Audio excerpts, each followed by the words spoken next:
Committee on Higher Education will come back to order, and we're going to continue hearing witnesses on Senate Bill 601. And we call three at a time? You can just call him. They're just resources. Okay, we're going to call Kyle Kinneteder. If I came here, I apologize. I butchered them all last night, and apparently I didn't get any smarter last night. I didn't sleep at a Holiday Inn. So. Kyle, give us your name, who you represent, and your position on the bill. Sure. And by the way, for everybody that's sort of watching, if most everybody's been understands this, our staffs are all taking notes and they're keeping up to date on them. Some members are at other committees. I know State Affairs is still meeting, and so we do want to hear your testimony. So we don't think that it's important. So thank you. And with that, go ahead, Kyle. Thank you very much, Senator. My name is Kyle Kinneteder. I am the CEO of Midlothian Economic Development, and I'm here today to testify in support of Senate Bill 601, which would allow Texas State Technical College, or TSTC, to expand its operations throughout Ellis County. I bring with me today some letters of support also from our city, local school district, and Chamber of Commerce. As someone who has spent my entire career working in economic development, I can tell you that investments in education is the number one thing that we can do to progress our economic prosperity. Education is the key to creating skilled workforce and attracting high-paying jobs to our community. Unfortunately, Ellis County's average wage are 36% below the DFW MSA's average wage and 27% below the state's average. This is unacceptable as we're taking steps to address it. We believe that expanding TSTC's operation is the key component to achieve this goal. TSTC targets programs that have high-paying jobs, and they've proven to be our best partner for technical education. By approving Senate Bill 601, TSTC will be able to expand its facilities closer to our residents and our businesses that will benefit both Midlothian and the entire Ellis County. This is critical because we are a fast-growing community with tens of millions of square feet of industrial space that is currently planned. We need a strong technical workforce in place that can support this growth. Our school districts understand the importance of technical education and stand waiting for new opportunities to partner with TSTC that are closer to our students. This is crucial because 1/3 of Midlothian ISD graduates are not enrolled in college or military upon graduation. This creates a labor pool of hundreds of potential TSTC students each year who will increase their opportunity for high-paying jobs. I respectfully ask for the support of this bill, which benefits directly Ellis County, but also the entire Texas workforce as ultimately we bring higher skilled positions to our community. Nope, you're exactly right, Kyle, that with the certification, we move people into true what we call the middle-class America, where you go from making minimum wage to $12 to where you're making, closer to $18 to $100 an hour, depending on your skill set, and sometimes even more than that. So, but appreciate that very much. So thanks for being here. Thank you. Chair calls Kent Conine.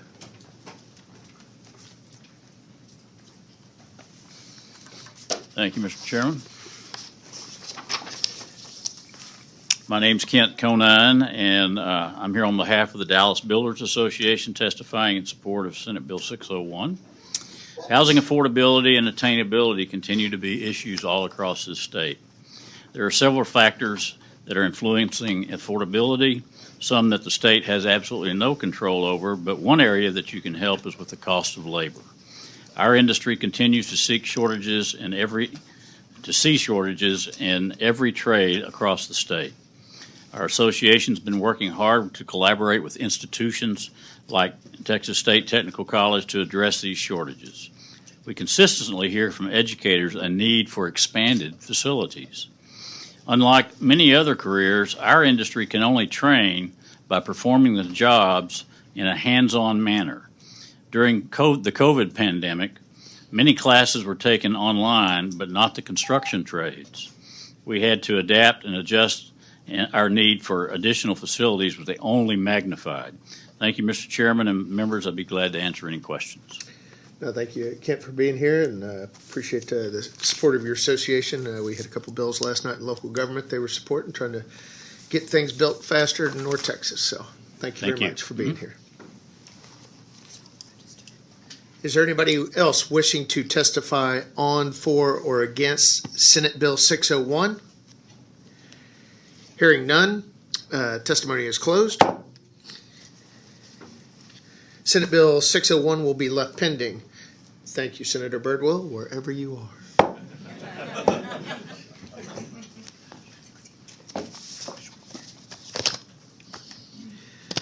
The chair lays out Senate Bill 865 by Senator Schwartner and recognizes Senator Schwartner to explain the bill.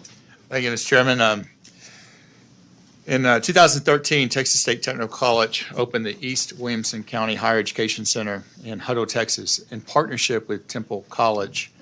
TSTC is now preparing to construct a second facility at that site, which will host a number of non-duplicative programs.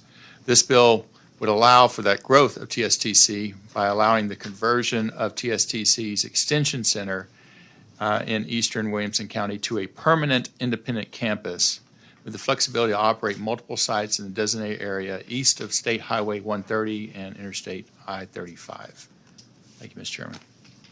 I do have some individuals from TSTC here. All right. Well, thank you, Senator Schwartner. We will call them up. We do have two resource witnesses. We have Mike Reeser and Rich Froschel. And if y'all want to add anything to that. Very good. All right. Is there anybody else wishing to testify on, for, or against Senate Bill 865? Hearing none. Public testimony is closed. Senate Bill 865 will be left pending. Thank you, Senator Schwartner.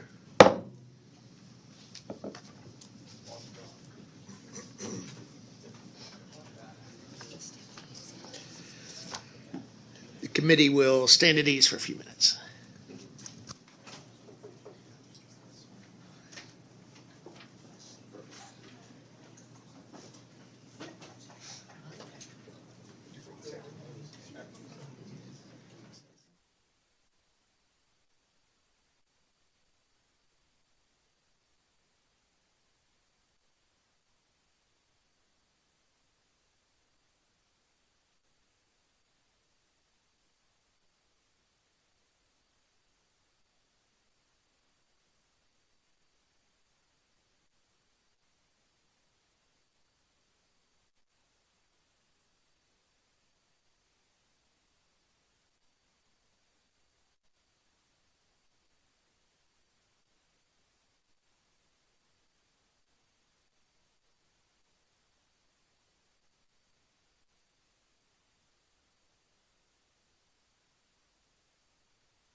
I recognize Senator Bill 1442.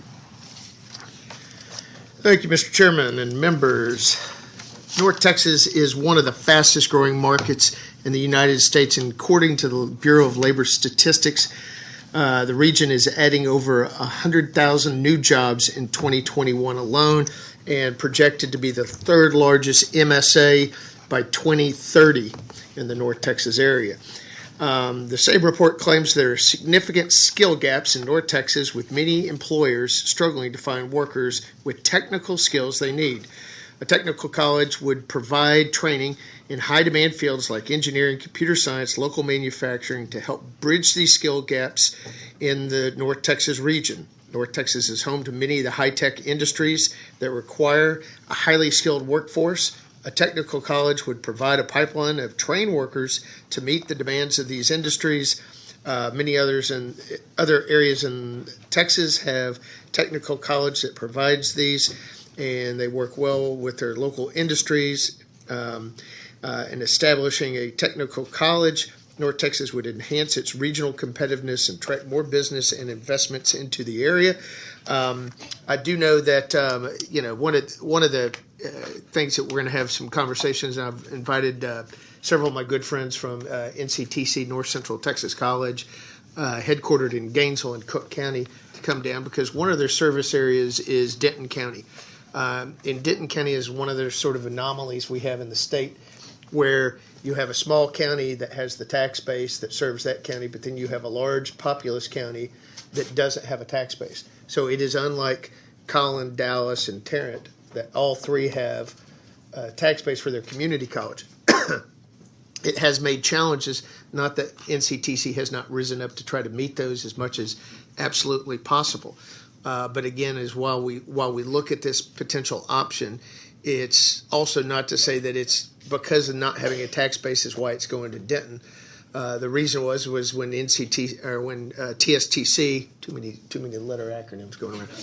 TSTC comes and testifies, and we've been meeting over the last few years as they've talked about where they see the vision going, knowing they needed something really to sort of, while we're looking to expand Ellis County, something that really those of north of I-30 would be more likely to be able to get to quickly and more timely while continuing to live at home. And so I look forward to hearing the testimony from those and using the wisdom we gain here to figure out where we need to go with this bill, and either recrafting or whatever that case may be. But with that. Very good. All right, we will open up public testimony.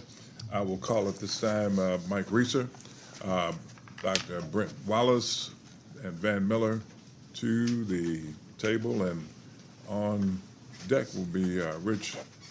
Rich always mess up your last name. Shell, sir. Shell, yeah. Or you can, there are 4 spots. Oh, 4. You can come on up. Is there 4 spots there? Yes, sir. Yeah, local government last night was 2, and this one's 4. It's 4, yeah. 3. Okay. Go and start. Chancellor, you want to start? Yes, sir. Thank you, Mr. Chairman. My name is Mike Reeser. I serve as Chancellor of the Texas State Technical College System, and I'm here to testify on the bill.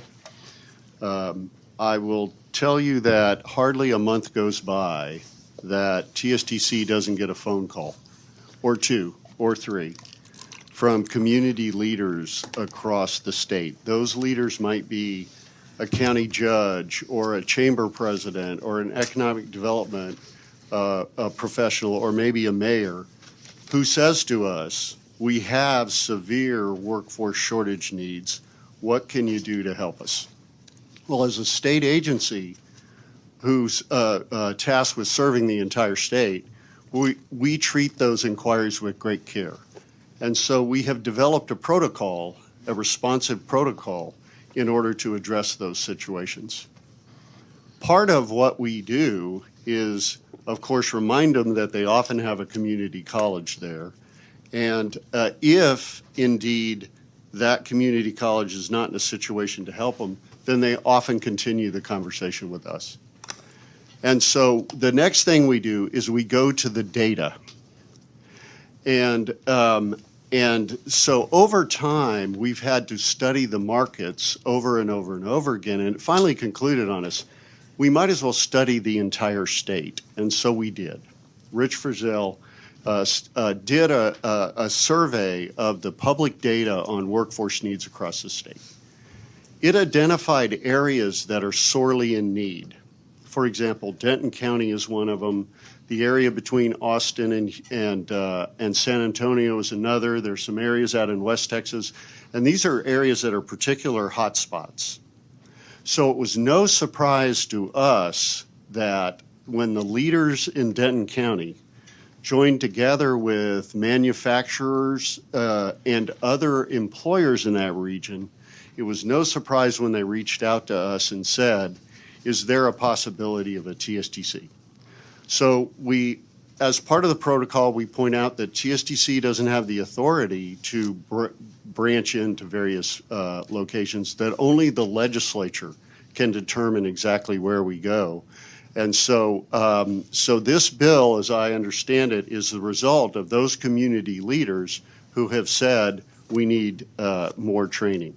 Now, should it prevail, I'd like to share with you how it would look from TSTC perspective. We start with that data, and that's all qualitative data or quantitative data. We use the quantitative data to then do a qualitative process of interacting with all of the key employers in a region.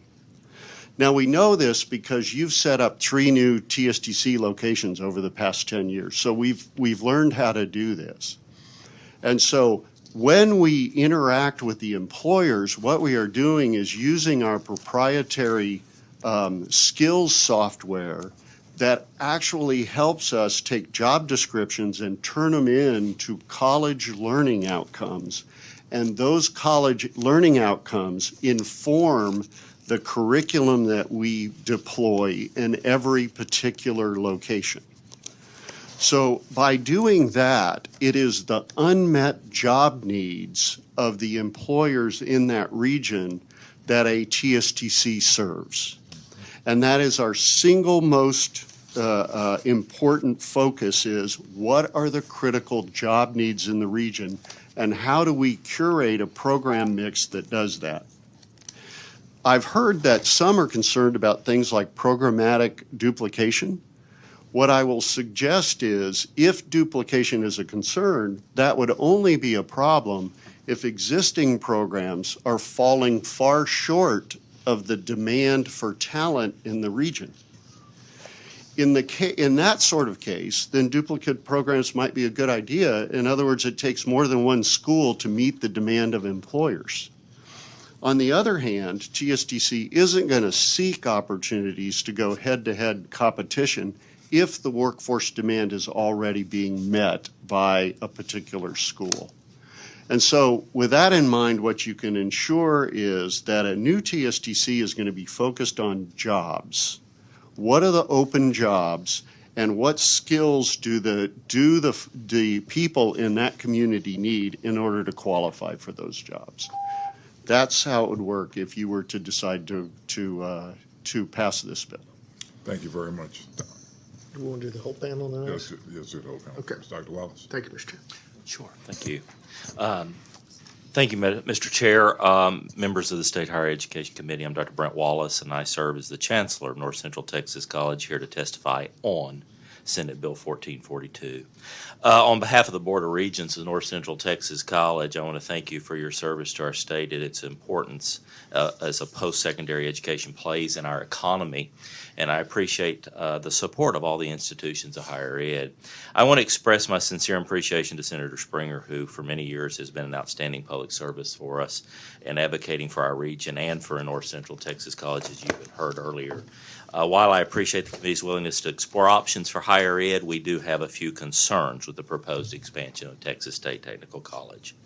North Central Texas College is one of the larger community college systems, and our 7 locations serve not only rural needs of the state in Cook, Montague counties, and Graham Independent School District, but also the high occupational demands of one of the fastest growing counties in Texas, that being Denton County. North Central Texas College, which began serving Denton County in 1976, offers over 40 academic and technical programs, not including our occupational skills awards. In particular, over the last 5 years, we have provided over 23,000 enrollments to students in both academic and technical education courses just in the Louisville area alone. In TST system, we would agree has a successful history of providing highly specialized technical programs in their areas of the state where they have been authorized to operate. There is no question we need more skilled and trained workforce, and that is critical, which is why continued collaboration across all sectors of higher education is needed more so today than ever before, including the importance of a collaboration of our community college and the TSTC system. However, it's important to emphasize that the governing statute that created TSTC system does specifically state the emphasis of each TSTC system campus shall be in advanced or emerging technologies not commonly offered by public junior colleges, which is why I'm here to respectfully express my concern to SB 1442. That is, programs mentioned by the communities considering TSTC's expansion are programs already available through North Central Texas College. Some examples of possible duplicative programs include welding, computer and information systems, cybersecurity, CDL, HVAC, technicians, nursing, education, and several computer information technology degrees, along with construction trades. Of course, I realize the supporters of SB 1442 may counter by saying, but in the need of our community for technical education is greater than what NCTC currently provides and other nearby institutions of higher learning. I respect that sentiment, and community colleges should be, and in my opinion are, responsive to those needs. Just yesterday, the Texas House voted overwhelmingly in support of HB 8, which is a companion legislation to SB 2539. Which Chairman Creighton is carrying, and that would transfer the funding model for community colleges across the state. I mention HB 8 and Senate Bill 2539 for two very important reasons. First, to thank Senator Creighton for his work on the Commission of Community College Finance that developed the recommendation, but also, as we are seeing, we're truly grateful for the emphasis that HB 8 and 2539 Senate Bill is enacting, which all 50 community colleges supported. The funding that will come with that legislation will be used in part to provide community colleges across the state with grants to support an expanded workforce education programs to meet the needs of trained and educated workforce here in Texas. Thus, I would respectfully suggest at this time when the Texas legislature is poised to invest in new and much-needed state resources for our community colleges and the TST system, that now is the time to pause any further workforce education expansion and instead take a more strategic, deliberative approach to our state's workforce and CTE needs. This should involve taking the time needed during the coming interim with the Texas Higher Education Coordinating Board at the table to develop a comprehensive long-term plan with all stakeholder input. That way, we ensure that we strategically invest the state's resources in those areas of the state where the trainees provided are lacking. This will help to ensure we are not creating an undue burden on the state and replicating already existing programs. In closing, North Central Texas College will continue to work with all our stakeholders to ensure that needed and relevant technical education is fully available to all students to achieve their post-secondary goals. I thank you for your time and happy to answer any questions you may have. Thank you very much, Mr. Forche. Thank you. Rich Froschel, Senior Economist, Texas. If you'll pull that mic over, Rich, just so the Thank you. folks watching online can hear you. Thanks, sir. Rich Froschel, Senior Economist, Texas State Technical College, here to support the discussion of the bill. And as always, Chancellor Reeser did a fantastic job of laying out our parameters. Let me just summarize some of the things that are associated with the strategic planning elements that Brent mentioned here. Is that TSTC does not independently determine where our facility should be located. We are responsive to people that come to us, and we show all due diligence when those invitations come to be able to say, is there population growth? Is there demand? Should we look at this? So coming to Denton County, and as we mentioned, the Comal-Hayes County, for example, two areas that showed up on our radar based on individual requests that also seem to match the growth data that we've been looking at. And actually, as a part of our regular process, TSTC continues to review, as part of our statewide economic development function, review population employment trends across the state. And in this case, these two intersected with the Comal-Hayes County and the Denton County of two areas where we have not only been invited to investigate, but where we have seen independently the growth of population and jobs. The TSTC offerings really are designed exclusively to be market responsive, not for our own internal expediency, political expediency, even student interest. Our demand is to, our focus is to make sure that we are addressing the training and especially technical training needs of the region and developing relationships with the business community to make sure, as the Chancellor said earlier, not only the programs that we're offering are responsive to occupational needs, but that the competencies that we build into those programs are market responsive to the kind of skill sets that business is looking for. So it's a very important part of what we are and who we are. TSTC primarily operates technical programs, as you know, largely in the area of industrial programs and construction and maintenance. The average technical college in Texas has about 64% of their program offerings that are in technical programs. TSTC is 92.5% of all of our program offerings are focused exclusively on technical program offerings. It's our bread and butter. We have no reason to do anything other than those particular programs. And then last but not least, again, as the Chancellor said, TSTC coordinates with all the training providers that are in the area. We have no need, based on our value-based funding model, we have no reason to visit and duplicate existing programs if there's not a sufficient market-based need and market demand need. So we'll address job imbalances. That's our sole design when we go into areas, identify market demand imbalances. And if there is some duplication, it would only be because there is so much need, the existing facilities are not addressing that capacity. With that, I thank you very much. Happy to answer any questions you might have. Thank you very much. Mr. Miller? Thank you, Mr. Chairman and fellow committee members. My name is Dr. Van Miller, and I'm the Vice Chancellor of Fiscal Affairs at North Central Texas College, and I'm here today to speak on Senate Bill 1442. I've spent more than 30 years in Texas community colleges, and my last 4 years have been spent at North Central Texas College. In that time, I've been a part of the college's major activities in Denton County to expand the academic and technical education offerings within our service area. During that time period, we've paid off $20 million of revenue bonds on a 70,000 square foot instructional facility in Corinth. We've utilized a public-private partnership to create a $16 million facility in downtown Denton.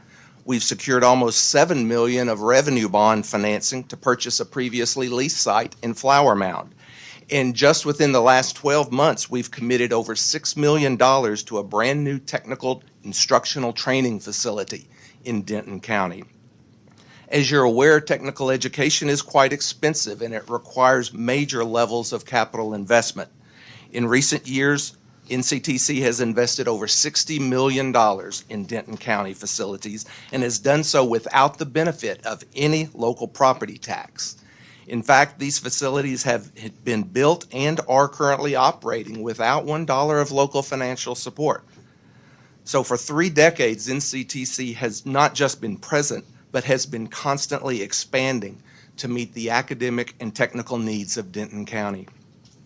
I'm quite familiar with TSTC, and I have great respect for the unique mission that they fulfill in the state. When I was CFO at Temple College, the college opened a shared instructional facility with TSTC in East Williamson County. So as a result, I know full well how beneficial TSTC can be in providing high-end, expensive technical training for the state. But I also know that in many locations there can be considerable duplication of effort with neighboring community colleges, creating inefficiencies when allocating limited state resources. So at this unique time in the history of our state, higher education needs to be working collaboratively to provide the best workforce training in the most efficient manner possible. So I appreciate your time, and I would welcome any questions. Thank you very much. Senator Springer? Yeah, thank you. Chancellor, you mentioned, and as well as Rich, you did as well, both market demand imbalances. Is when you look at the market demand imbalance, is that looking, say, nurses and saying, geez, there's a shortage of nurses in this geographic area, and so they need more schools, or is it? But when you factor that in, do you look at the institutions that are providing that to see if they have capacity, that it's just the lack of just we can't get enough students interested in it? I know, the mental health field in Wichita Falls, I'm challenged with that. We just can't attract kids to go where we need them to go. But if you can help me understand a little more details on that market demand, what you're looking at there, and if it's both components of that. So there is publicly available data. Well, first let me back up and say, y'all were there and will remember that the formula funding that TSTC gets is not based on contact hours or any academic activities. It's based solely on whether our graduates go to work. And so if our graduates don't go to work, then we don't get paid. So you can imagine how laser focused that makes us on the workforce demands in the areas around our various locations. That's why Rich Frizzell, a noted workforce economist here, is on our staff, is to help us know what do the data actually say? What are the unmet needs in our various regions? And then we curate our program mix to those particular needs. More importantly, when a need begins to get saturated, or an industry, say, leaves a region, or a technology begins to fade, we close programs. An example of that is right before the pandemic in 2019, we shuttered 16 programs, which were underperforming the market, took those resources and redeployed them into high-value, high-demand programs so that the graduates that we were producing were almost certain to get great jobs. We're so good at that a lot of our programs carry a money-back guarantee. And it says that the students who graduate from those programs, if they don't get a job within the first 6 months after graduation, we refund all their tuition. And I will tell you, we've had that program for more than 5 years. We've never had to issue a refund. I almost wish we could so we could prove we will, but we've never had to issue one. So what I'm saying to you is you will be hard-pressed to find a school that is more concerned about aligning everything we do with the unmet workforce needs of a region. Might I add to that? Please. Thank you. Might I add to that is we talk about demand and supply, and we're focusing on labor market imbalances. It includes both looking at supply and demand. We have a lot of inquiries, like we had one in our Houston campus down in Fort Bend, where there was some people that wanted us to put a process technology program in place. A lot of demand for process technology down in the greater Houston area. But when we looked at everybody that was already providing training in that space, we said, this space is already taken care of. There's no reason, there's no market imbalance. There's no reason why we would start a program down at the Fort Bend campus. So that looking at that market imbalance on both the supply and the demand side is part of our basic process. So in Fort Bend, they had the capacity to fill it, they just didn't have the bodies. Well, there wasn't labor market demand. There was no regional demand that was over and above the existing supply that was already being provided by the regional community colleges. If I could, let me add on that, Senator, that when we say demand, we aren't talking about student appetite for programs. Right. When we say the word demand, we're talking about unmet industry job needs. That's what we say. That's what we mean when we say demand. I get that side of it. We know we have a nursing shortage. Mm-hmm. But if I've got TWU and NCTC sitting with 50% occupancy in their nursing classes, that we've, as a state with taxpayers, we've invested to build those facilities. I don't need to build another nursing facility for you then where everybody's 2/3 empty. That's right. Type of deal. And I'll tell you that that's why I asked the question the way I did on that specific. Nursing in particular would be an area that we don't lean into very strongly because the community colleges are so dominant in the allied health field. If you were to look at our various 10 campuses, we only have a sprinkling of allied health, and it's only in areas where the unmet need remains really, really big. And Senator Springer, with all due respect, NCTC has received no state support for facilities. I know that, and that's why.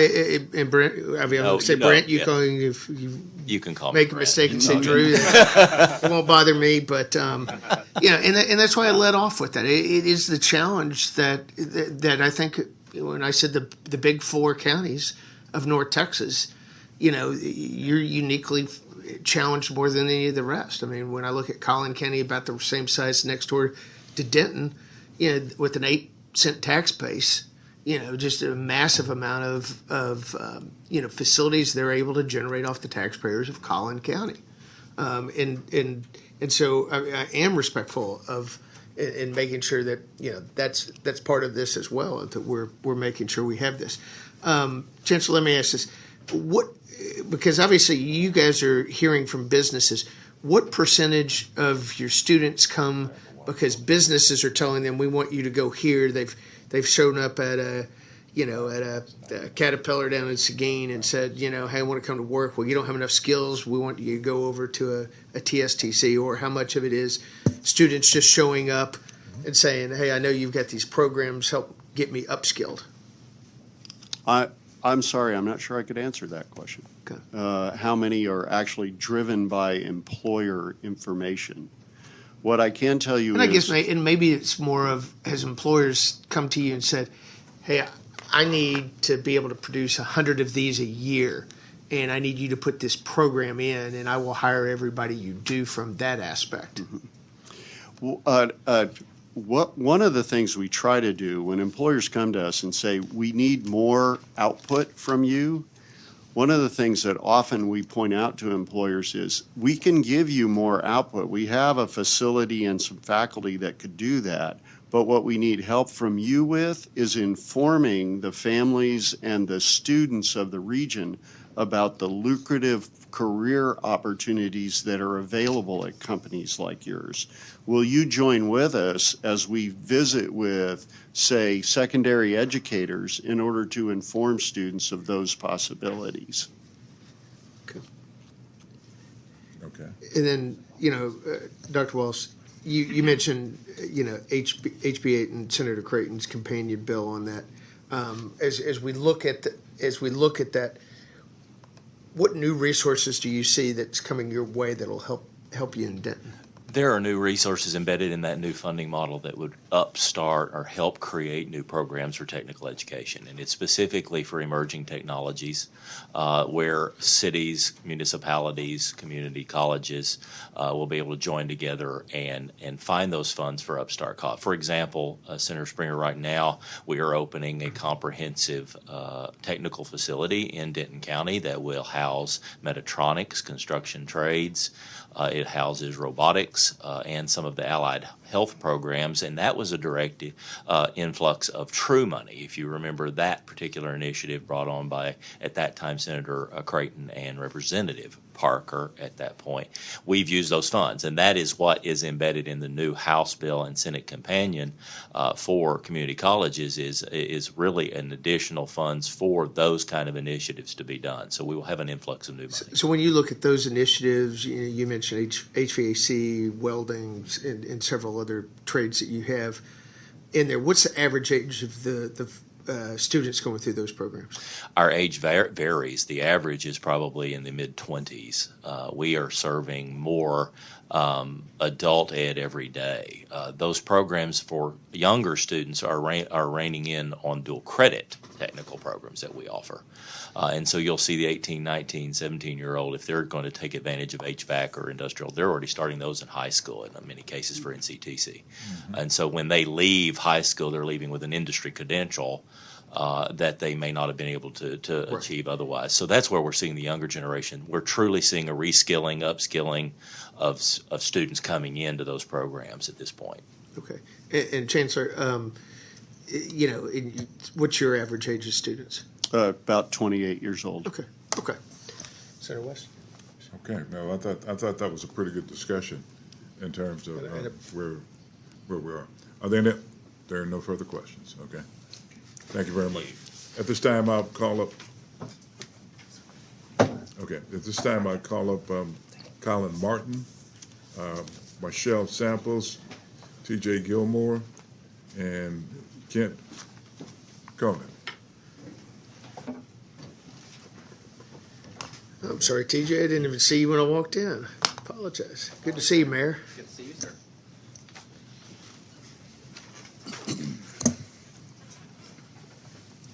Let's go with Colin.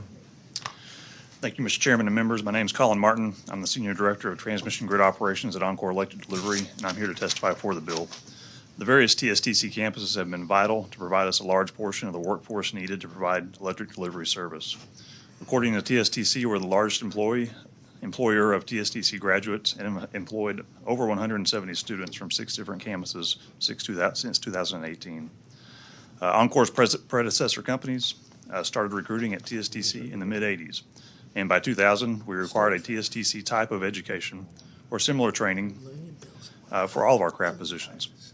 Everything else being equal, a TSTC student is the recruit of choice compared to other technical programs. As Encore system grows, as customer demands increase, and as we design and deploy a more complex electrical system, it is vital for us to have a technically competent workforce. TSTC is a vital part of our overall strategy. Right now, there's simply not enough technical talent to fill all of our needs, and this gap is expected to grow. TSTC works with us and others in industry to ensure that their programs are meeting the needs of the industry while providing very competitive salaries for their graduates.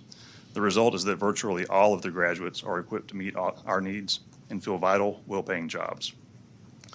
Encore is a significant donor to the TSTC Foundation. During COVID, TSTC adapted their teaching methods and developed strict safety protocols to keep their programs alive and graduates moving through the pipeline.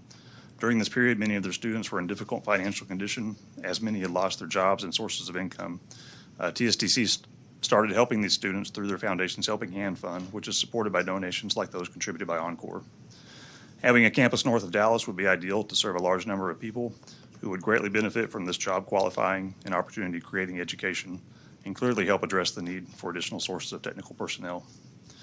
From my perspective, establishing a Denton location is good for business, good for the citizens of Texas, good for students, and certainly good for Encore. And I urge you to move forward with authorizing a TSTC campus in Denton County. Thank you. Okay, Mayor Gilmore. Good afternoon. I'm TJ Gilmore, Mayor of the City of Louisville, and I'm testifying for the bill.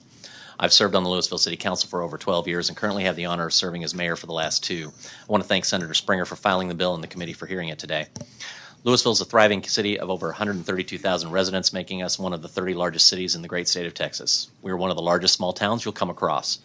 We're family-friendly, community-focused, and we are also challenged by some of the same workforce and educational pressures that face all larger cities.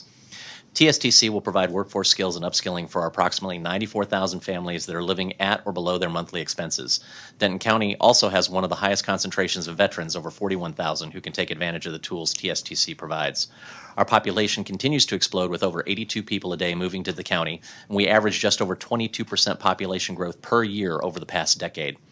Having briefly reached out to our local businesses through the Chamber of Commerce, I've received multiple letters from our community, insurance, construction services, and others, which I will forward to the clerk and support just from Louisville. My own IT services company regularly struggles with finding qualified professionals to support small and mid-sized businesses.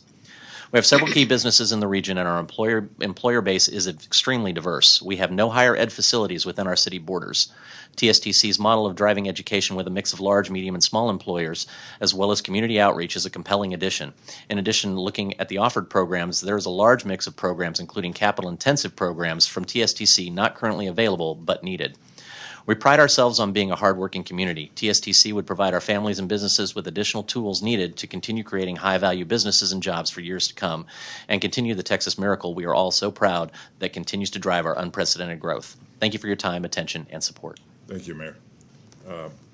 Michelle Samples. Good afternoon, Mr. Chairman, committee members.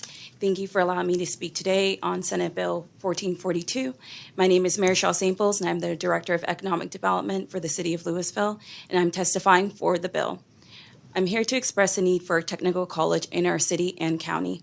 Training and education is a pinch point in our community, and we have heard from our business community, and there's a need for more qualified employees. TSTC provides high-level training and retraining in areas of specialty, making students more marketable. TSTC not only trains their students, but they are also charged with placing students in jobs within their areas of expertise. Their funding is based on how students are placed in their field, so both TSTC and students are working towards a common goal that directly benefits themselves and the community. A local technical college will enable students to train up in high-demand fields such as manufacturing and logistics and quickly transition into a career in the job market. some of which are seeing a shortage of highly qualified employees. The median household income of Louisville residents is approximately $78,000, and 88% of our population has not obtained a degree in higher education. A technical college can help local businesses find the skilled workers they need to grow and thrive, which can have a positive impact on our local economy for further increasing income levels and levels of expertise in many fields. Denton County is one of the fastest growing counties in the DFW Metroplex, and as businesses seek to relocate and expand within our county and city, we want our employers to find the specialty and experience needed right here in our community, and we want to be proactive in those efforts. Overall, TSTC would play a crucial role in meeting the workforce needs of our community. Thank you. Thank you very much also. Kent? Thank you, Mr. Chairman, and I'm here, my name is Kent Conine, and here representing the Dallas Builders Association. Much like the Ellis County bill we had just before, we have the same issues with this particular bill up in Denton County. Housing affordability is a prime issue for us right now, and labor shortages are just critical to our residential construction industry. The surveys we've done in the last year or so have shown that we're 20,000 workers short in the residential construction industry. And so the average age of a licensed plumber in the state of Texas is 57 years old. We need to get young people involved in this industry, trained where they can come out and become a valuable member of the area with high-paying jobs. I can't even tell you how high-paying jobs they are these days compared to what we used to pay. With all due respect to the panel just before us, this is an all-hands-on-deck issue. So there's no fiscal note associated with this particular bill, is my understanding. We need as much technical training in the Dallas-Fort Worth area as we can possibly get, and I would encourage you to support Senate Bill 1442. All right, thank you very much. Any questions of this group? Yeah, thank you. Thank you, Mr. Chairman. Colin, you may be better set to ask the question I was trying to ask the last panel, which is, so how many people go to Encore and say, hey, we'd like to go, and you say, well, what skill sets do you have? They describe they're not at the skill level you need, that you then would direct, that you currently are directing to TSTC. That's a good question. We've had programs in the past and currently have programs where we have kind of student electrician type programs where employees will work part-time and go get the degree, get their education at locations like TSTC. I can't speak to the specific So it's more of numbers right now. upskilling your current workers to be able to do more high-skilled jobs for you while they work for you. You say, if I heard you right, you have workers today, but they need to get a degree and more and move up into to a higher level. This would be a onboarding type of activity. Okay. All right. Thank you very much. Okay, thank you very much. Is anyone else like to testify? Oh. Mike Maroney. Mike? You were just down below the screen level. We weren't trying to skip you. Thank you, Mr. Chairman. Mike Maroney on behalf of the Texas Association of Manufacturers in strong support of Senate Bill 1442. We thank Senator Springer for bringing this bill forward. And I'll try not to duplicate any testimony that you've already heard. With regard to potential duplication of services, you know, one of the great things about the TSTC funding model is that they're funded based upon their graduates' income. And so they're laser focused on both quality and placement, and they're laser focused on supply and demand in the marketplace.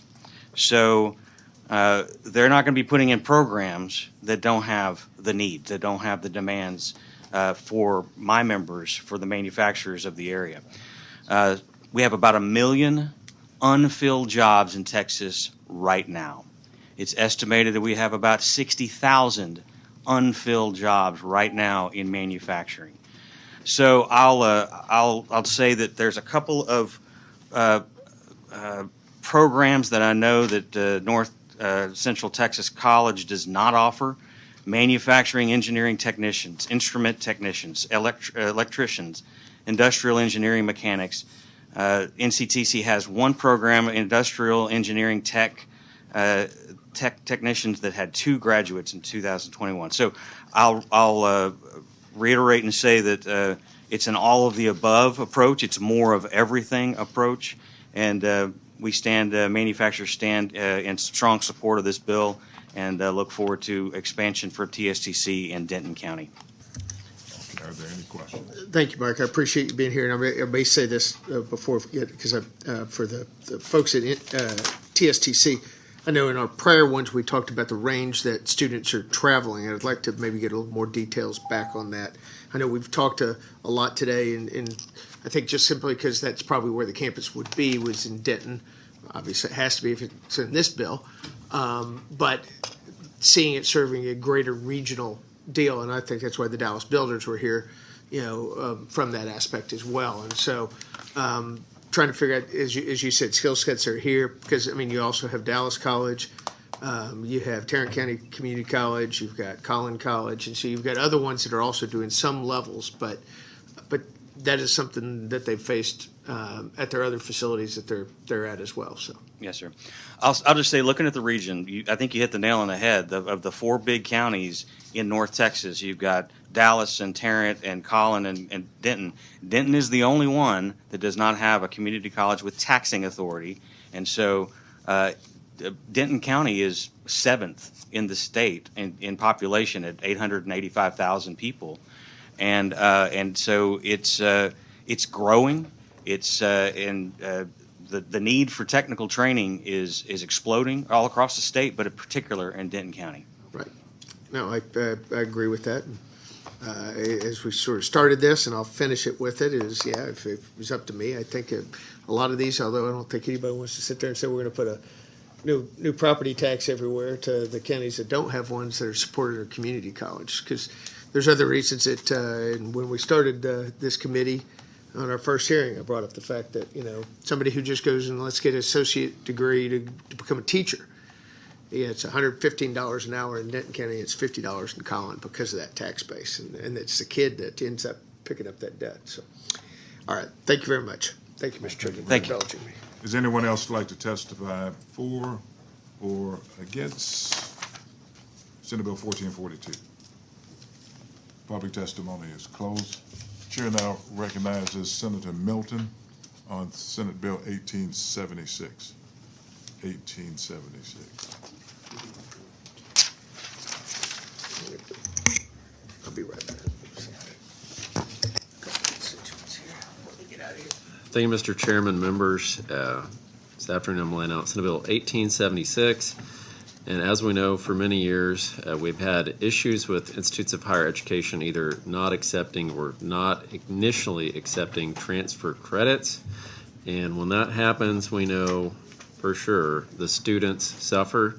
So universities for years have elected not to accept these transfer courses. Sometimes they end up doing that, but there's a back and forth between the different institutes of higher education, typically our public junior colleges to our universities. And Senator West, I know you worked hard on Senate Bill 25 and the 86th regular session to create the Transfer Council, which I'm happy to support my first session in the House. Senate Bill 1876 would build on this work by requiring all institutes of higher education award the credits which the students have acquired student debt, for example, and made those sacrifices to take those courses and worked hard to achieve from another institution. And in order to achieve this compliance, the Higher Education Coordinating Board would be required to adopt rules to ensure that all institutions of public education comply with this bill to make sure that students' credit is counted. And with that, I yield for questions. Okay, and my question will be, we've been working on Senate Bill 25, and frankly, I don't know how this aligns with Senate Bill 25. I assume it's your intent for it to align with Senate Bill 25, not supersede it or anything? It's alignment and an addition. This is just more explicit. I know Senator Menendez has been working on different legislation that would, for example, require if a college is not going to accept a credit that essentially fits with what they're trying to claim, that they would have to pay for it. Yeah, which is different way to go about similar idea. So I look forward to working with you and making certain it's consistent with what we're doing with Senate Bill 25 and an improvement thereon. Thank you. Thank you, Senator West. We're opening up a public testimony. Is anyone like to testify for or against Senate Bill 1876? Public testimony is closed. Chair now recognizes Senator Milton on Senate Bill 2335.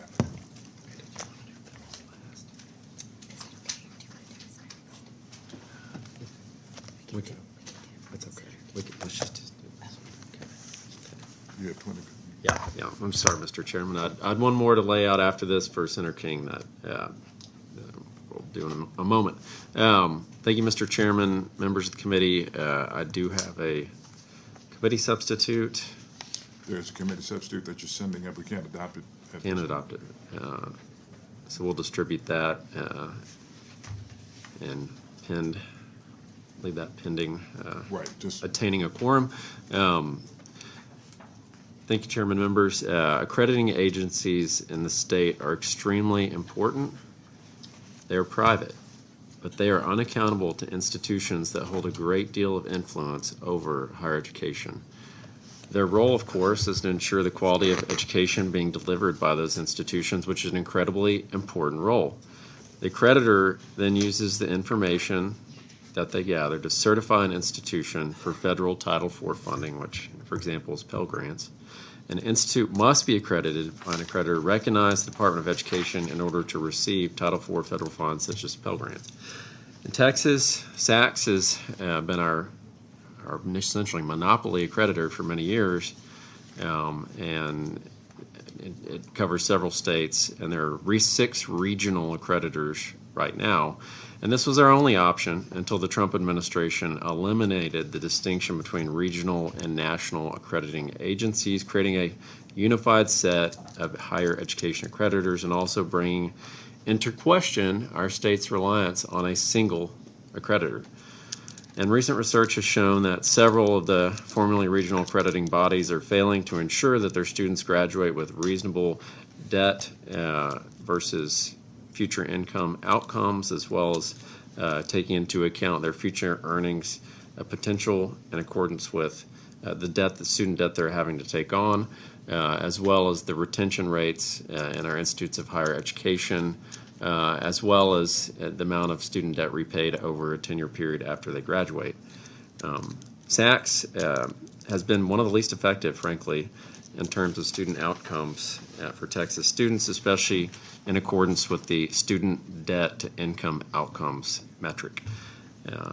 My friend and colleague Senator Sparks has a bill, I believe, today that he's already laid out on SACS, aimed at similar idea. It would aid our institutions of higher education by outlining a path forward to make sure our public institutions are accredited by the best agency possible. That's the goal, best agency possible. The bill accomplishes this mission through the creation of the Texas Higher Education Accreditation Commission, or THEAC. The commission will be made up of 10 members, the Lieutenant Governor, Speaker of the House, and Governor each appointing 3 members, and the Governor appointing the presiding officer. The members would evaluate accreditors based on several metrics, and that includes their ability to demonstrate positive educational and labor market outcomes, retention rates that I mentioned earlier, degree completion, student loan and debt rates, as well as their ability to repay over 10 years, as well as median earnings, if that data is available, which it isn't always, and whether the agency interferes in the accreditation institution's governing board or accountability with the legislature. So, in other words, that's if they're compliant with state law. THEAC would then assign 3 ratings to each accrediting agency: exemplary, satisfactory, and unsatisfactory. And public institutes of higher education will be given a period of time to keep their accreditation depending on the rating assigned by THEAC, which is the new commission. An unsatisfactory rating would require them to switch to an exemplary or satisfactory accreditor after 5 years, or there is a provision in the bill that was added in the committee substitute working with some of the stakeholders that would allow Harrison Keller, it's our current higher education coordinating board, to grant a waiver, much like the TEA does as well. So in other words, that 5 years is subject to review by Commissioner Keller. A satisfactory rating would so that's one of the middle rating, would require a switch after 15 years, and an exemplary rating would not be required to switch as long as they maintain that rating, and accreditors would be reevaluated every 2 years. If an institution is found to be non-compliant with the ruling from THEAC, they will be issued a notice and be given 6 months to come into compliance, and if not, the comptroller will be directed to withhold funds. We want to create an additional accreditation option for our public universities, much like we have TEPSAC for our K through 12 private schools, where there are various different accrediting options for our K through 12 private schools that we have right now, and that's worked very well in our K through 12 space, and that's kind of the same goal here that we're going for. Thank you, Mr. Chairman, members, and be happy to yield for questions.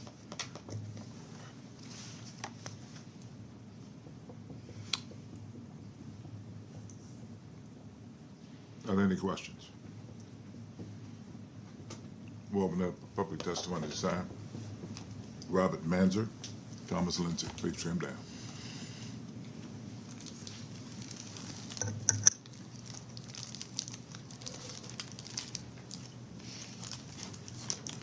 Robert, why don't you lead it out?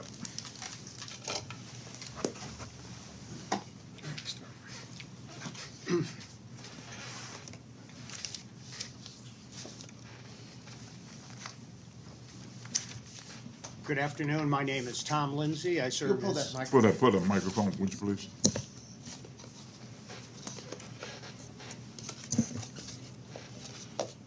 Is that on now? Yes. Good afternoon. My name is Tom Lindsay. I'm Distinguished Senior Fellow of Higher Education at the Texas Public Policy Foundation. I'm testifying in favor of the bill. In my view, SB 2335 would accomplish a worthy purpose, and one which would benefit all students in our public universities. I say this based both on our foundation's research as well as my personal experience in higher education. When I was provost at the University of Dallas in Irving, I was responsible for submitting our school's reaccreditation packet to SACS. I think the need for the bill can be explained this way. Accreditors are private entities tasked with ensuring college quality, and they play a dominant role in determining which college students can use federal financial aid like Pell Grants and federal loans to attend. Now, up until recently, there was a lack of outcome metrics through nobody's fault regarding workforce readiness, which caused the accreditation systems to be based much more on inputs than on outcomes. But in 2019, the Department of Education began releasing the median earnings of graduates by college and major, and this was following on the Obama administration's college scorecard. Students and parents can now look up the typical earnings for recent graduates in their exact college and major. And with this new data available, we can now begin to examine whether any accreditors are consistently overperforming or underperforming their peers. We did a study using one of the metrics called for in this bill, and that's debt to earnings ratio, in which we disclose when an accreditor has a higher share of failing programs than its share of all programs in the country. In that case, it's underperforming relative to other accreditors. For example, if they accredit 15% of all bachelor's degrees but account for 25% of failing programs, that's an underperforming program. Using this metric, we found that the Higher Learning Commission, another one of the accrediting bodies, accredits 42% of all associate degree programs, but it accounts for only 30% of failing programs. That's overperforming. For bachelor's degrees, one overperformer and one underperformer stand out. The Higher Learning Commission again overperforms, accounting for 36% of all bachelor's degrees, but only 27% of failing programs. SACS stands out as the lowest performer on this metric because it accredits 25% of all bachelor's degree programs, but it accounts for 42% of all failing programs. Regarding master's degrees, yet again, the Higher Learning Commission scores highest, accounting for 32% of master's degree programs, but only 23% of failing programs. Therefore, if accreditation is meant to assure college quality, which is its founding and overarching mission, then given the differences in performance among accreditors, states, such as our own, could improve their own colleges by ensuring that their colleges are using the best accreditors. While the Higher Learning Commission stands out at best on debt-to-earning ratios, honorable mentions also go to the New England Commission of Higher Education and the Northwest Commission on Colleges and Universities. As mentioned, the lowest scoring accreditor is SACS, although its results for graduate degrees don't raise any red flags. Yet it massively underperforms in the bachelor's degree category, which is by far the most commonly earned credential. As we know, SACS is the historical regional accreditor for the state, which means that at this point, from the standpoint of debt to earnings ratios, Texas students are under the worst accreditor. Now, fortunately, a change in Department of Education regulations in 2019 allows regional accreditors to accredit college outside of their traditional regions, essentially making all accreditors national in scope. As we align Texas statutes with these new federal rules, Texas students could benefit by switching to a new, higher performing accreditor. In this manner, I think SB 2335 improves upon Florida's approach, with which I find defects. Under the Texas bill, colleges currently accredited by poor-performing accreditors would be required to find new accreditation, whereas colleges accredited by a top-performing accreditor could renew their accreditation with the same accreditor. And it adds 6 other criteria to debt-to-earnings ratio. So for all these reasons, I think this bill offers us an opportunity to help Texas students receive the highest quality education possible. Thank you, and I'm happy to answer any questions. Okay. Mr. Manzer? Yeah, my name is Robert Manzer. I'm speaking on behalf of myself, and I am speaking in favor of the bill. I serve as president of the American Academy for Liberal Education, which is a program accreditor that accredits outstanding liberal arts programs like the University of Texas's Thomas Jefferson Center. Previously, I served as dean at the University of Dallas and as academic vice president at St. Edward's University. In 2016, I co-founded a company that now works with over 400 universities, including the Texas A&M system and over 20 Texas community colleges. Over my 30-year higher education career, I have worked extensively to help innovative schools work with accreditors. My testimony is based on this experience. I'd like to make 3 points. First, all accreditors are not created equal. Second, your accreditation bill is necessary to give Texas universities choice about which accreditor they will work with. And third, that students will be the ultimate beneficiaries of this bill. Starting with the first point, of the 6 accreditors formerly known as regional accreditors, the Southern Association of Colleges and Schools, known as SACS, is universally regarded across the higher education landscape as the most onerous of the accreditors. There is no number 2. There is SACS and everybody else. There is a historical reason for this. SACS was founded in 1895, and back then, the southern part of the United States was considered a backwater. Of the regional accreditors, thus, SACS had to prove that its colleges and universities could meet the highest quality standards. The onerousness that began then continues to this very day. Unfortunately, this onerousness makes institutions worse, not better, by causing them to devote much more resources to remaining compliant. That's less money to spend on academics and students and on innovation. While Texas universities don't complain publicly about this, I did personally witness Rice University's president complain to SACS's president a couple of years ago. He stressed how Rice was very good at what it does and that all the hoops SACS forces them to jump through provide them no value. Rice can get away with talking like this because they're Rice. Other schools stay quiet, but they have the same view. I know this.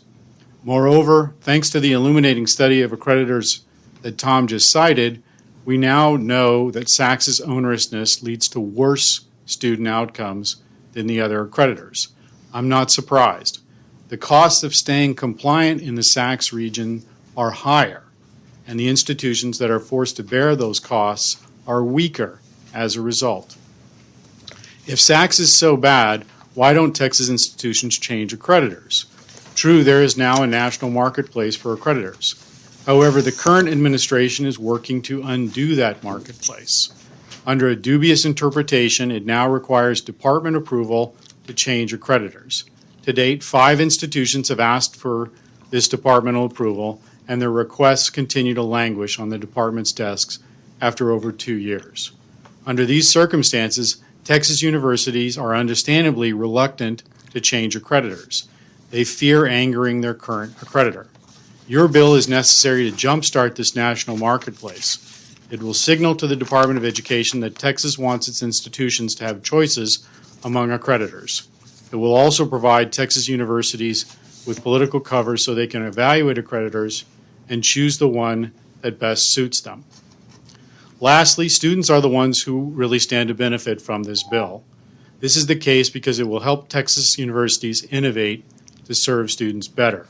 These days, students face a daunting sea of choices among alternative credentials, and they need their institutions to integrate the best of these credentials into their offerings. One institution that stands out in this regard is Dallas-based Paul Quinn College. Paul Quinn's president is celebrated widely in higher education circles for their innovative integration of workplace training and experience into degree programs. Very few institutions are recognized as widely as this historically black college. What was the catalyst for this innovation? It left SACS. It is now accredited by another accreditor that provides it much more flexibility, and its students are the main beneficiaries. All Texas universities should be given the opportunity to follow Paul Quinn's example. Thank you, and I'm glad to take questions. Okay, thank you. Are there any questions? Thank you, Chairman. Dr. Manzer, I love Paul Quinn, by the way. I visited right before COVID in They 2020. told me you contributed a bunch of money to it. I'm a fan of their It's a mission. credit I'm a fan of their mission. It's providing a lot of career-based tools as well. So you think this would foster more innovation in it's junior colleges as well, public universities, allowing them to start more degree programs and basically get accredited faster, right? I mean, that's kind of one of the goals here, where speed matters in that, and it sounds like, when you're in a monopoly type situation, it's like the post office, right? I mean, they're not always real fast, because they don't have to be. So you think this would help foster innovation and new accredited degree programs and more innovation like we've seen with Paul Quinn College? Yes, absolutely. I mean, the key point here is the competition. And with the establishment of the national marketplace of accreditors, it was reported that you actually did see in some regions some different behavior of accreditors, where they're actually thinking more of the colleges as customers. But there really hasn't been the level of switching of accreditors that was anticipated, and it's understandable. Right now, I think college and universities are thinking, maybe I should switch, but if I do, I might pay a price. So what I think is most important about this bill is that it creates the expectation that colleges should be evaluating accreditors, and they should choose the one that will allow them to be the best and the most innovative. So absolutely, I think introducing competition will really change the way institutions go about their business. Thank you. Thank you. Okay, are there any further? Thank you all very much, Dr. Manzer. Thank you. Thank you all very much. Is there anyone else who'd like to testify for or against Senate Bill 2335? Public testimony is closed. I'm going to hand the gavel to Senator Springer. I think that the chair just came in.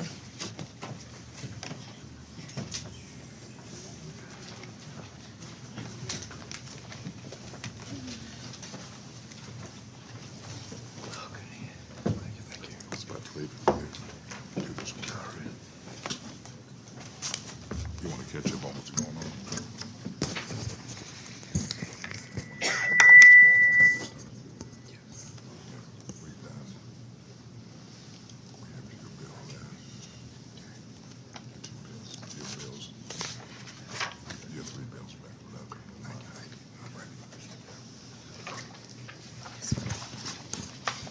Okay, the chair lays out Senate Bill 1887 by Senator West, and Senator West, you're recognized. Thank you very much, Mr. Chairman. In the 86th legislative session, we did Senate Bill 25. And that bill created important new procedures and protections for students to understand how their credits will apply after transfer and ensure that they did not waste time and money on unnecessary duplicative courses. Senate Bill 1887 would require early college high schools to enroll students in either an applied associate degree program or an academic associate degree program with an embedded field of study to ensure that their students complete a degree that will either be directly applicable to the workforce or will transfer to and count towards a bachelor's degree. It moves the due dates for two reports created under Senate Bill 25, the report on non-transferable credits and the report of courses taken at junior colleges from March 1st to May 1st. It will require institutions to report the utilization of the transfer dispute resolution process so we can have greater visibility and visibility and insight on how effective it is. It amends the statutes regarding field of study curricula to clarify and better align the statute with the best practices developed and implemented through the Texas Transfer Advisory Committee. Okay, members, any questions? Senator West, appreciate the layout. At this time, we will open up public testimony on Senate Bill 1887. The chair will call Jonathan Feinstein and Danielle Zaragoza.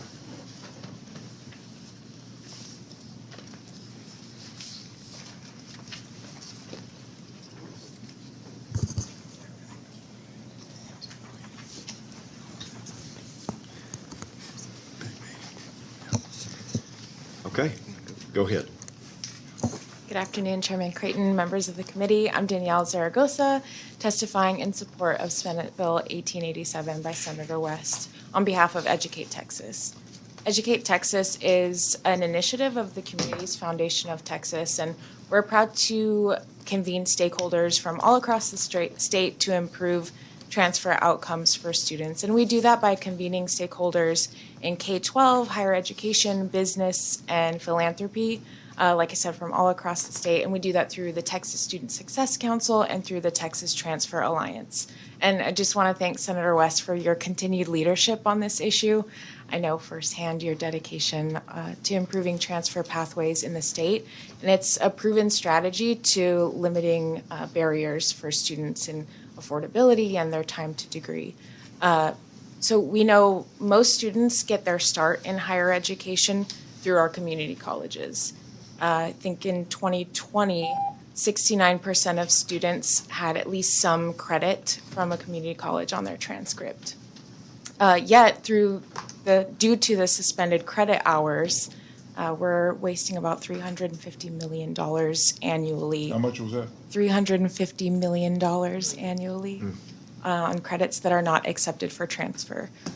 Just as I'm running out of time, I'll just wrap to say that this bill is going to do a great deal to improve the time to degree that students are taking. It's going to shorten that and will improve affordability and just not wasting that money to institutions, to students, and their parents.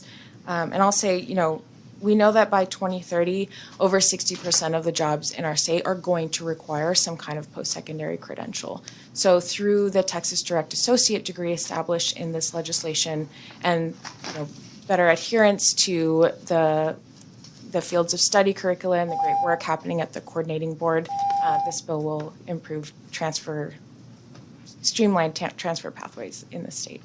Thank you. That's great. Thank you very much. Members, any questions? Appreciate you. Go ahead. Afternoon. My name is Jonathan Feinstein. I'm here testifying on behalf of the Education Trust. Also provided some written testimony with over a dozen of our partner organizations in support of SB 1887. Don't want to repeat too much of what Danielle said, but just again, thank you to Senator West for bringing forward this legislation, continuing to put students first when it comes to transfer success. I also want to point out, I think that this serves as a perfect complement as Texas shifts to a more dynamic outcomes-based formula for our community colleges that's going to reward things like degree completion, transfer success, and dual credit in a way that applies towards post-secondary credentials. I'm also here to convey on behalf of the Student Advisory Council, which was a group of more than a dozen community college students from across Texas who engaged throughout the process of the Commission on Community College Finance. And when we asked them to prioritize the key barriers to student success, transfer was right at the top of their list. I've attached a short brief that actually features their research and their recommendations from the Commission. A few of the data points that really stuck out and validated their own experiences. About 31% of community college students do transfer to four-year institutions within 6 years. That's about 82,000 students. And we're behind nationally when it comes to transfer success. And just to put it into real dollar terms, compared to an associate degree, a bachelor's degree more than doubles a student's chances of earning at least $50,000 a year. I want to lastly point out that the Texas Direct Associate degree that's proposed in the bill just reflects a lot of hard work and collaboration that's been going on between four-year and two-year institutions for many years.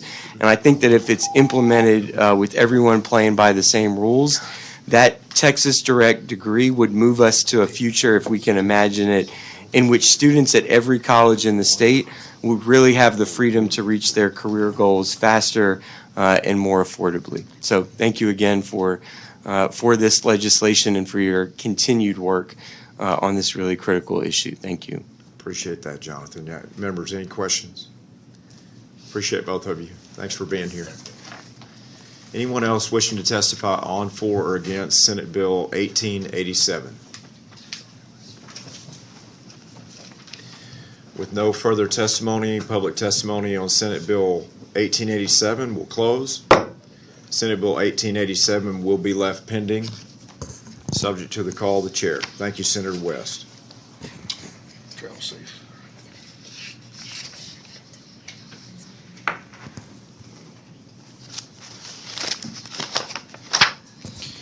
Chair lays out Senate Bill 1517 by Senator King, and Senator Middleton, if you would assist Senator King in the layout of the bill. And I believe there's a substitute.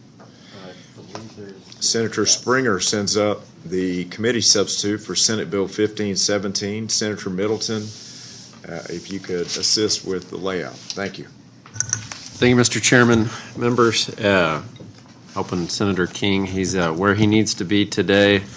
His wife, Terry, had surgery, and he's at home taking care of her. So he's sorry to not be able to be here, but appreciates everyone that made it up here today. Thank you.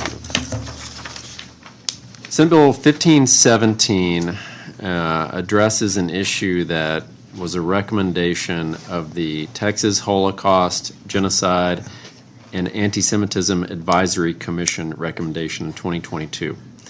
And what that did is it was a study on anti-Semitism in the state of Texas, and it included a recommendation to consider prohibiting a state-funded college or university from implementing boycotts that would deprive students or faculty members of the ability to study or conduct research in or about a foreign country or interact with its scholars or representatives. Of course, this recommendation came from interviews and conversation with students, college faculty, who saw the boycott, divestments, and sanctions, the BDS movement, gaining momentum among students, departments, and academic units. And these campaigns have sometimes led to anti-Semitic acts against Jewish students. The Commission reports that students on college campuses have experienced harassment for their support of Israel at times by backers of the BDS movement. So what this does in Senate Bill 1517 is prohibit a public institution of higher education from adopting academic boycotts. The bill, however, would allow for academic boycotts if the target of the boycott is a state sponsor of terrorism as defined by the U.S. Department of State. And the bill does not seek to infringe on the rights of individual citizens, but rather to align state law related to BDS on public university campuses with our existing Texas anti-BDS laws. Mr. Chair, members, I have the committee substitute, and the difference is the as filed was a non-ledge council version, and the substitute does not change the spirit or the intent of the as filed bill. And with that, I yield for questions, and I believe we have a number of witnesses here today. Thank you, Senator Middleton, for a very good layout. Senator Springer moves adoption of the committee substitute for Senate Bill 1517. Is there any objection? Hearing none, so ordered. Floor is now open for public testimony on Senate Bill 1517. And the chair calls Sandra Hagee Parker.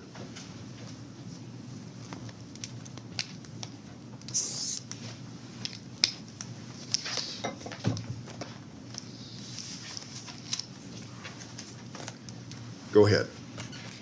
Thank you, Chairman, and distinguished members of the subcommittee for allowing me to speak in support of Senate Bill 1517. I'm the chairwoman of the CUFI Action Fund, a nonpartisan policy arm of the nation's largest pro-Israel organization with over 11 million members nationwide, over 900,000 of which are here in Texas. I'm privileged to be here today in my capacity as a commissioner of the Texas Holocaust, Genocide, and Anti-Semitism Advisory Commission, which conducted this legislatively mandated study on anti-Semitism in Texas and presented its findings to you all, the legislature, this past December. What this study found was that legislation like this needed to be recommended in order to address the increasing tide of anti-Semitism on publicly funded college campuses.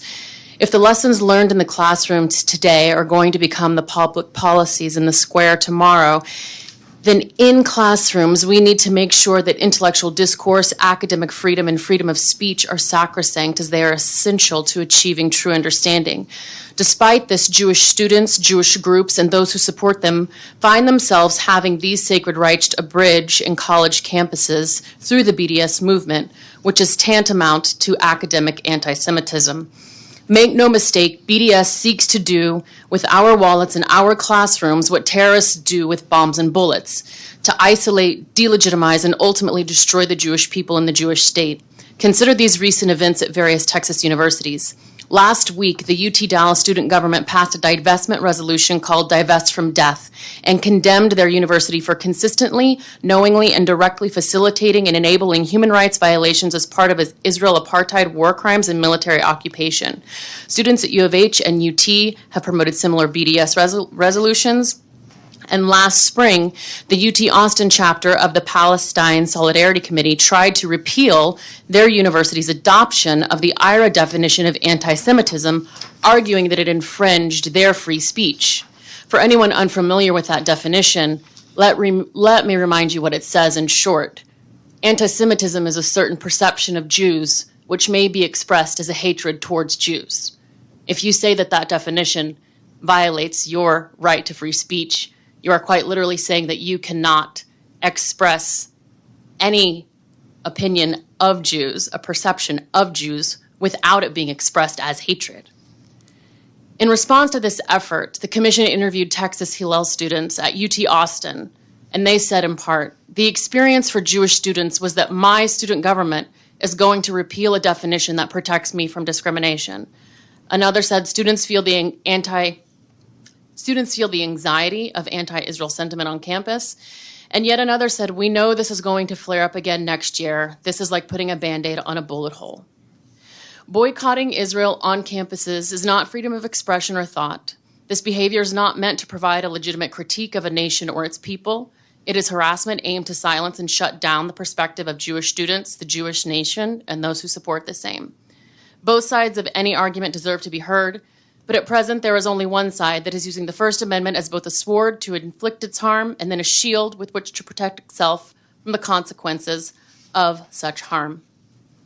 Allowing this behavior to stifle freedom of speech and academic freedom is at odds with the free thinking and safe environments our nation's colleges strive to create. Some may ask why we need this legislation. Just as Noah built his ark before the flood, so too should Texas act now to protect and preserve the ability of our colleges and their students to pursue true academic freedom. This is not a Jewish issue. This is not an Israel issue. This is a human issue. And Texas should not respond in kind. Texas should respond in strength.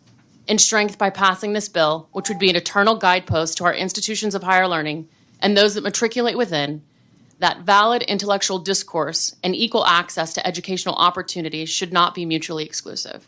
Thank you for your consideration. Appreciate that. Thank you for your testimony. And members, any questions? Senator King, then when he was in the House, and I carried as co-sponsors the anti-BDS legislation a few years ago, and this is a very high priority bill for him, as it should be. So thank you for being here. I was privileged to testify for that as well. Thank you for having me back. I remember. Thank you. Thank you. Anyone else wishing to testify on, for, or against Senate Bill 1517? With no further testimony, public testimony will close on Senate Bill 1517. Senate Bill 1517 will be left pending.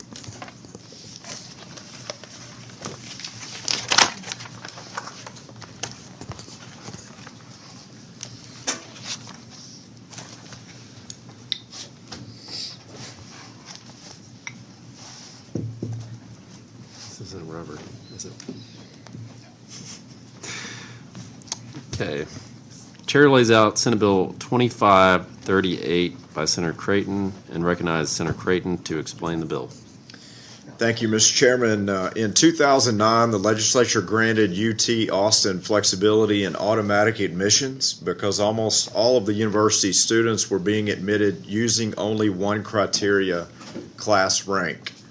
For students demonstrating excellence in ways other than their class rank, the legislature wanted to provide an opportunity for students to earn admission to UT Austin. Senate Bill 175 from the 81st regular session allowed UT to admit 75% of its freshman class using automatic admission and 25% of its freshman class using a holistic review. During the debate on Senate Bill 175 at that time, an amendment, subsection K, was added that would nullify the flexibility given to UT Austin if the Supreme Court ruled to eliminate the consideration of race in admissions. This flexibility was new and implementation uncertain at the time. Now, 14 years later, UT Austin has maintained its commitment to a diverse student body while making substantial improvements in graduation rates. This bill is simple. It repeals that subsection K added by amendment back in the 81st regular session so that UT Austin can maintain its current admission policies. If the Supreme Court rules against the ability to consider race in admissions and subsection K is not repealed, UT Austin would lose the ability to manage admissions and offer spots to anyone who is not in the top 7%. Additionally, the freshman class at UT Austin is expected to increase by 4,000 students, almost 45%, which would create significant challenges with housing, advising, course enrollment, and financial aid. Thank you, Mr. Chairman, and we do have a resource witness from UT if we need any questions answered. Mr. Chairman. Senator Springer. Thank you very much. And building on the back of SB 8 that you laid out, I mean, you know, you would literally, if we don't do this, all those kids that would choose that option to go to a private school would not be able to go to the University of Texas because they don't do the top 10. That's right. So definitely needs to be in place. Yeah, thank you. Appreciate that, Senator Springer. Thank you, Mr. Chairman. Members, any other questions for the author? Seeing none, the floor is now open for testimony in Senate Bill 2538, and only registered witness so far. Chair calls Luis Figueroa.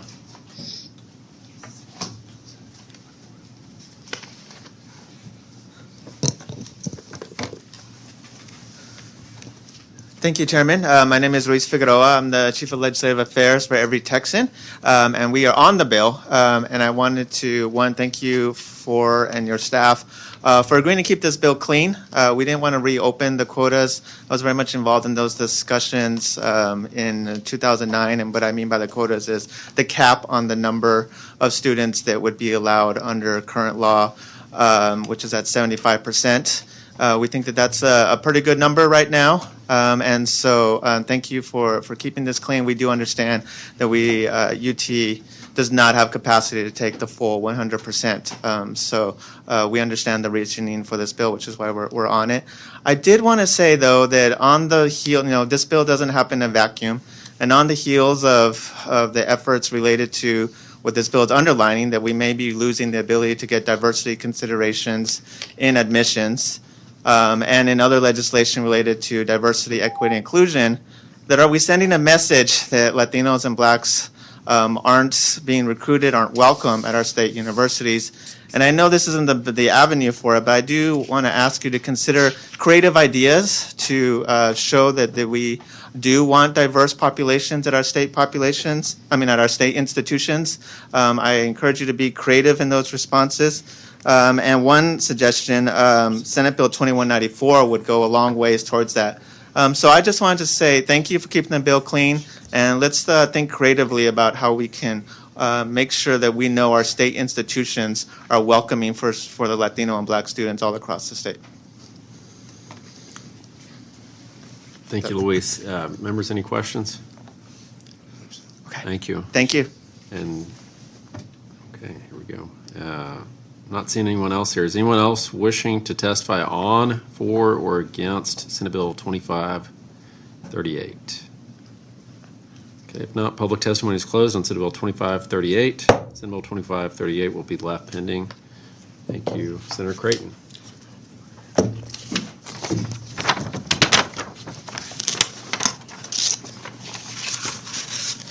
Chair lays out Senate Bill 2136 by Senator Creighton. And Senator Creighton, do you have a committee substitute? I do have a committee substitute. Senator Springer sends up the committee substitute for Senate Bill 2136 and recognizes Senator Creighton to explain the difference between the substitute and the original as filed measure. Thank you, Mr. Chairman. Current statute states that a student enrolled at college or university receiving state funds must obtain 6 semester credit hours in American history before earning their bachelor's degree. Senate Bill 2136 requires institutions to offer survey courses to students that address the major themes of American history from the nation's founding onward.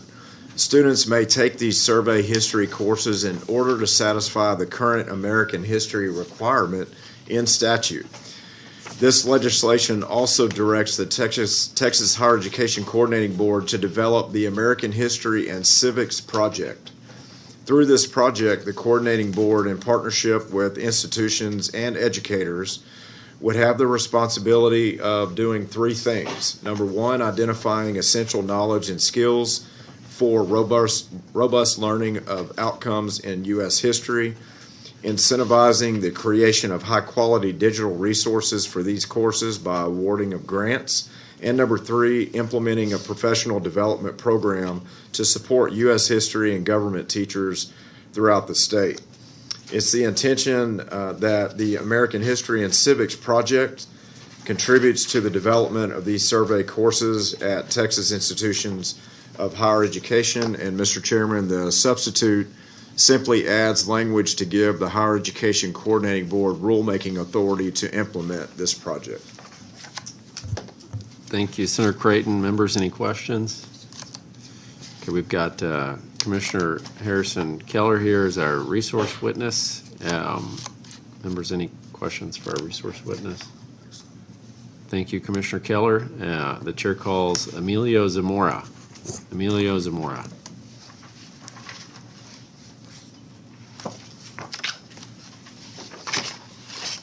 Thank you for the opportunity. My name is Emilio Zamora. I'm a professor of history at the University of Texas at Austin. I also hold a chair, endowed chair on Texas history. I endorse the civics portion of the bill. I think it's a great idea. However, I cannot support the bill in its entirety because it calls for prohibiting the equivalent courses, that is, the courses that history departments throughout the state use as substitutes for the American Survey courses. My reasons, mostly based on my long career in several Texas colleges and universities, including UT Austin, are as follows. The bill's authors do not seem to have consulted with the university staff and history faculty across the state to secure the necessary information to amend the relevant statute that allows for this. Number two, equivalency courses are inclusive. That is, they are regularly taught within the context of American history according to major themes, events, and trends. Can I continue? Is that all right? Yeah. That's your 1 minute mark. Yeah, go ahead. Survey courses, number three, typically teach American history courses broadly and at a fast pace, while equivalency courses provide students a closer and better understanding of the historical experiences. Number four, students learn history best through a mix of introductory courses covering longer chronologies and non-survey topic courses with a shorter chronological scope. Number five, requiring the teaching of major themes from the nation's founding onwards would exclude History 3151 in my department, the U.S. since 1865. This single course accounted for 26% of all of UT's history department in residence enrollments between 2016 and 2021 in our history department. Can I continue? Finish that last point. What's that? You can finish that last point. Well, I have another last point. Well, we ran out of time, so. I know, I understand. Well, I submitted the statement. Yes, thank you. And, Mr. Chairman? Sure. Senator Creighton? Professor, I just wanted to say, if you have some suggestions for our office, please bring us what you would prefer. We can talk a little bit more about it. We certainly have an open door to working with you. I'd be happy to do that. My history department has had an ongoing conversation about this bill. We haven't finished. Okay. But there's other people in the department I think would be available for you. You're certainly able to recommend. If we need to reach out to anyone in particular, we'll work with it. Well, the other items that I have here that justify my opposition to the bill, in there are embedded some recommendations. I'll go through these along with your recommendations, and we really appreciate you spending the time to be here to provide input to the committee. I know. Thank you. Thank you, sir. Yes, sir. Thank you, Mr. Zamora. Yeah, thank you. Before we do last call on the witnesses, let's adopt the committee substitute. Senator Springer moves adoption of the committee substitute for Senate Bill 2136. Is there any objection? Hearing none, committee substitute is adopted. Is there anyone wishing to testify on, for, or against the committee substitute for Senate Bill 2136? All right, if none, public testimony is now closed on committee substitute for Senate Bill 2136. Committee substitute for Senate Bill 2136 will be left pending. Thank you, Senator Creighton.